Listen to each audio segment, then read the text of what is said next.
आपके पास भगवान कृष्ण के मंदिर में प्रतिमा पर जाकर इस वक्त पुष्पांजलि अर्पित करते हुए प्रधानमंत्री नरेंद्र मोदी। और देखिए राधा रानी की जो मूर्ति है सफेद संगमरमर से बनी हुई, कितनी जीवंत ये मूर्ति है। गौर से देखने पर आपको लगेगा कि भगवान श्री कृष्ण और जो राधा रानी है उनकी ये मूर्ति कुछ बोल उठेगी।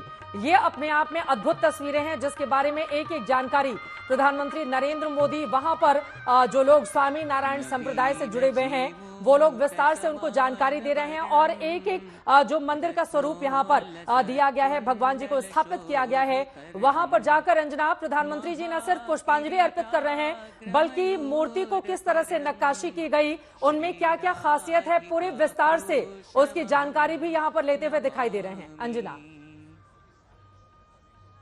बिल्कुल, और ये जो आपने चित्रा अभी बात की भगवान कृष्ण और राधा जी की, उस मंदिर के उस शिखर के चारों तरफ महाभारत और गीता से कई जो उसकी अलग अलग घटनाएं हैं वो सब रचित की गई हैं कलाकृतियों के जरिए। तो आप अंदाजा लगा सकते हैं ये वाला तो शिव जी का है, ये वाला जो शिखर है जो इस तरफ है, क्योंकि इस पर आप गणेश जी की कलाकृतियां देख रहे हैं, यहाँ पर तो शिव जी की मूर्ति है, पार्वती जी है, गणपति जी है, कार्तिकेय जी है, और दूसरी तरफ जो है वहां पर आप प्रभु राम की मूर्ति है, उसके बाहर रामायण की कलाकृतियां हैं, और ये वाला जो राधा कृष्ण जी की है जीवंत ये मूर्तियां देखिए। अब तस्वीरें हम लोग भी देख रहे हैं, इतना खूबसूरत नजारा जब आंखें बोल जाए, जब एक शिल्पकार एक कलाकार के हाथों की मेहनत से एक पत्थर को जीवंत भगवान बना दिया जाए, जिसके सामने जाने वाले श्रद्धालुओं की आंखें पिघल जाएं और ममता और स्नेह से और वो झरझर बहने लगे।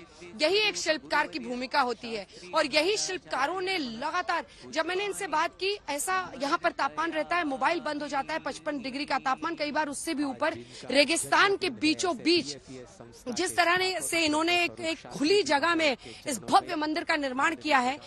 जो तिरुपति बालाजी का मंदिर मूर्ति आया है वो आपको खास बता दें, वो तिरुपति जी से आया है, वहां पर बनकर आया है।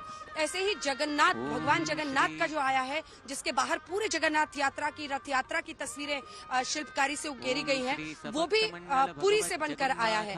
और जिस पुरी की तस्वीरों का आप जिक्र कर रही हैं, भगवान जगन्नाथ आकर इस वक्त दर्शन दे रहे हैं। सीधे अबू धाबी से प्रधानमंत्री पहुंच चुके हैं भगवान जगन्नाथ के दरबार में। अबू धाबी की ये तस्वीरें आप देख रहे हैं और यहाँ पर देखिए कितनी खूबसूरती से यहाँ पर बहन सुभद्रा बलभद्र के साथ जगन्नाथ मंदिर पुरी में लोग दूर दूर से आते हैं दर्शन करने के लिए, ताकि एक बार भगवान के दर्शन हो जाएं।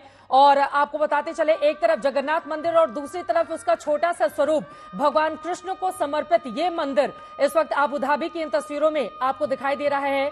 जगन्नाथ शब्द का अर्थ होता है जगत के स्वामी, और जगन्नाथपुरी इसीलिए कही जाती है ओडिशा। लेकिन यहाँ पर आप देख रहे हैं चारों धामों में से एक माना जाता है, और यहाँ पर पहुंचकर एक तरफ जगन्नाथपुरी भगवान के दर्शन किए यहाँ पर जगन्नाथ मंदिर में जाकर, और दूसरी तरफ वहां पर जो लोग मौजूद हैं उनसे बातचीत करते हुए प्रधानमंत्री। अंजना,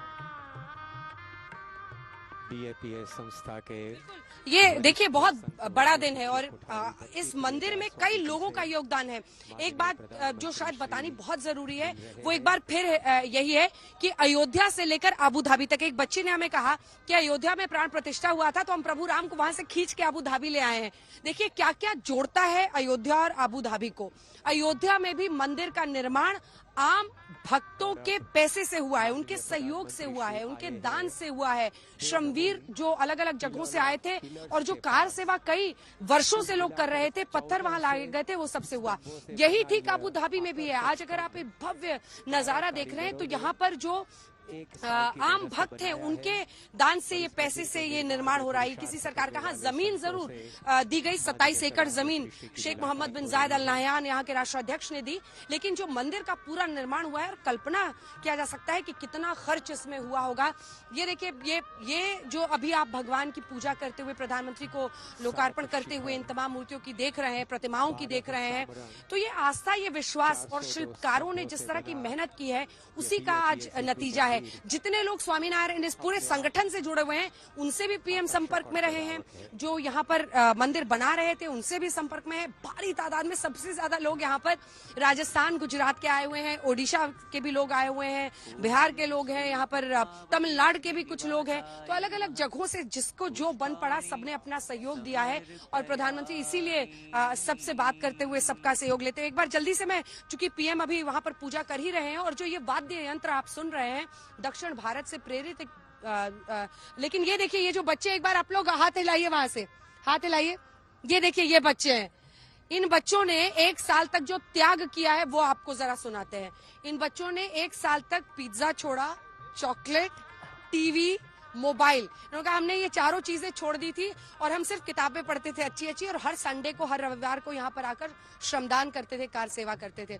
तो इस आस्था और विश्वास के साथ यहाँ पर इनके लिए भी एक अद्भुत संयोग है ये कि यहाँ पर वो सबसे बड़े, पूरे खाड़ी देशों के सबसे बड़े हिंदू मंदिर के निर्माण में अपना सहयोग देने का इन्हें मौका मिला। तिरुपति बालाजी के दर्शन करने के साथ ही प्रधानमंत्री नरेंद्र मोदी अब उस हिस्से में जो लोग मौजूद हैं उनसे वो बातचीत करते हुए, और अबू धाबी की इन तस्वीरों को, स्वामीनारायण मंदिर की इन तस्वीरों को अगर आप गौर से देखेंगे, जरा सोचिए, छपैया गांव में स्वामीनारायण का जन्म हुआ, जो अयोध्या के पास, अयोध्या के तीरे बसा हुआ है, और वहां पर किस तरह से रिश्ते एक दूसरे से जुड़ते हुए चले जाते हैं, इन तस्वीरों को देखकर आप अंदाजा लगा सकते हैं। पिछले ही महीने एक तरफ भगवान श्री राम के भव्य मंदिर का उद्घाटन होता है अयोध्या में, तो वहीं दूसरी तरफ स्वामीनारायण जो अयोध्या के पास छपैया में जन्म लेते हैं, अबू धाबी में स्वामीनारायण मंदिर का उद्घाटन प्रधानमंत्री नरेंद्र मोदी इस वक्त करते हुए, अबू धाबी में उद्घाटन हो चुका है। अलग अलग हिस्सों में जाकर कितनी खूबसूरती से जो नक्काशी की गई है दीवारों पर, पत्थरों पर जो उकेरे गए हैं भाव, उनको देखकर आप सहज से अंदाजा लगा सकते हैं। अद्भुत, अविश्वसनीय, अकल्पनीय ये तस्वीरें।